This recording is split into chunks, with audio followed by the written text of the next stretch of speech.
Nadeem Khan Shekau پورہ، الفت جاوید لاہور، اسرار احمد کراچی۔ وہ کہتے ہیں رانا ثناء اللہ نے ایک بار پھر کہا کہ معیشت کی بحالی اور پاکستان کے حالات بہتر کرنے کے لیے عمران خان ہمارے ساتھ بیٹھیں اور بات چیت کریں۔ حالانکہ اپنے اقتدار کے دنوں میں عمران خان کسی سیاسی مخالف کو منہ لگانا پسند نہیں کرتے تھے۔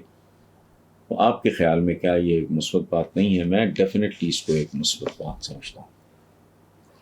مقدمے بھی چلتے رہتے، یہ جن جن لوگوں پہ پی ٹی آئی کی گورنمنٹ میں مقدمات بنے، جو بھی چلتا رہتا، لیکن ڈائلاگ میرا نہیں خیال۔ مکالمہ جو ہے وہ مکالمہ تو انسان اور جانور کے درمیان جو بہت بنیادی جو فرق ہے نا چند ایک، ان میں سر فہرست مکالمہ ہے۔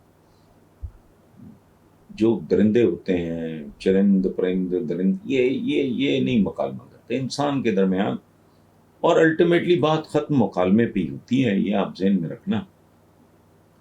اس فرسٹ ورلڈ وار کا کیا نتیجہ تھا؟ الٹیمیٹلی ٹھیک ہے، جب ایک فاتح ہوتا ہے، فاتح اور مقتول کا بھی ہوتا مکالمہ ہی ہے۔